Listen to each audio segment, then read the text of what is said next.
The Pentagon and NATO Communications Information Agency NATO Communications Information have finally confirmed a contract to deploy a smart system to the Pentagon's NATO Operation Command every time. This system is intended to enhance combat capabilities by utilizing artificial intelligence applications. Upon this news, Palantir's stock rose by 9% in the early part of Monday's trading. Rudolf Deschamps, General Manager of NATO Communications and Information Agency, stated in a press release that NATO Communications and Information Agency is proud to provide the highest level of tailored artificial intelligence capabilities to combat forces in collaboration with SHAP and Palantir, delivering the tools necessary for effective and decisive operations in the modern battlefield, including the provision of MSS NATO. NATO's Allied Command Transformation plans to launch the new system within the next 30 days. NATO reported that Palantir's Maven Smart system was selected in less than 6 months from the point of receiving the requirements to choosing the system. Major Markus Laubenthal, the Chief of Staff of Supreme Headquarters Allied Powers Europe's Allied Command Operations, said that NATO is leading the choice of technology to become more agile, resilient, and quickly respond to new threats, adding that innovation is at the heart of our combat power. NATO's Maven Smart system is said to utilize complex data to streamline decision-making processes and add practical operational value. In a word from Mizzy Hoon, this news is seen to have a negative impact on Palantir stocks in many ways. Firstly, the contract with NATO confirms the superiority of Palantir's artificial intelligence technology, as it is chosen for an international-level combat system. Furthermore, the fact that it proceeded in just 6 months from requirement definition to selection shows the market's high demand for Palantir's solution, reflecting its credibility and rapid response capability. Such credibility can lead to additional orders and a positive impact on entering the international market in the future. In conclusion, this agreement strengthens Palantir's position in the international defense market and is expected to be a stepping stone for further growth in various aspects in the future.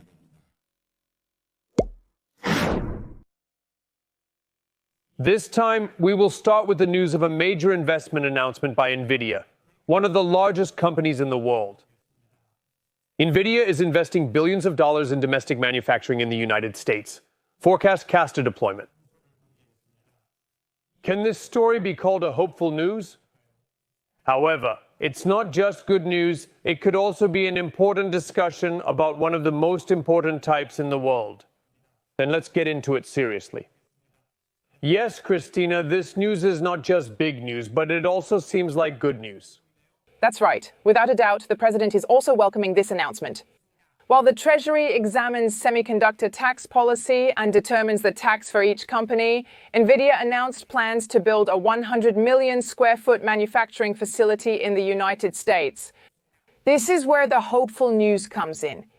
This tech giant plans to produce black wafers in Arizona, and in Texas, through a partnership with FOS and Foxconn Wisconsin, it plans to build an artificial intelligence supercomputer.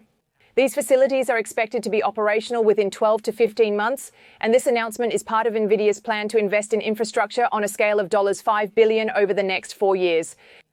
Even when it was first revealed last month, there wasn't much specific content, but this time, a more clear outline has been drawn.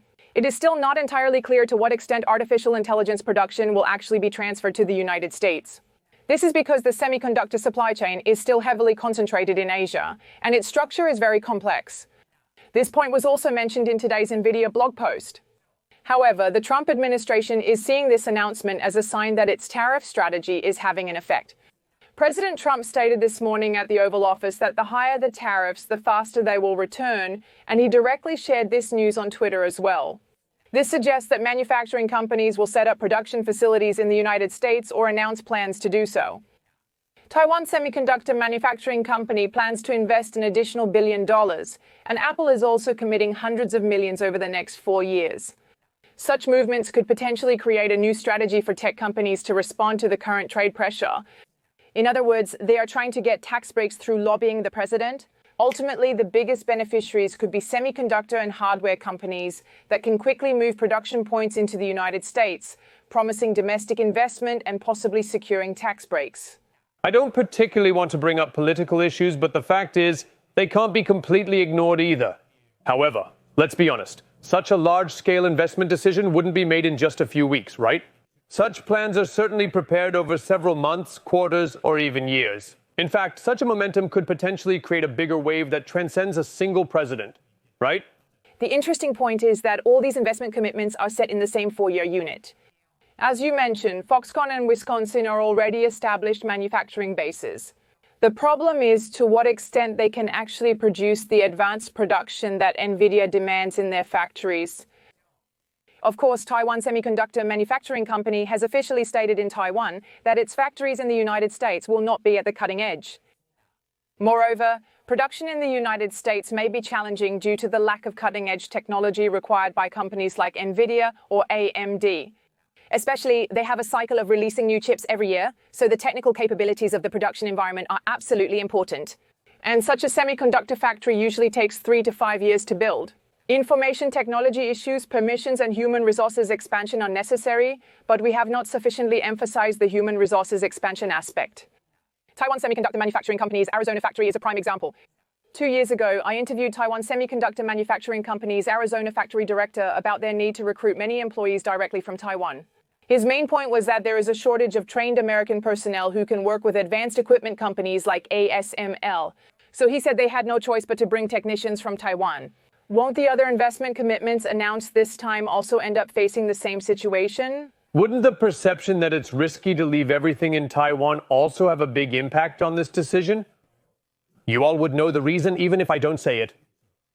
Many manufacturing companies have shown movement to transfer or return their production bases to Mexico. Cisco is a good example. They have been making this transition for several years now. Now is the opportunity to finalize the starting point of a full-scale transition, but we need to consider the realistic schedule and speed.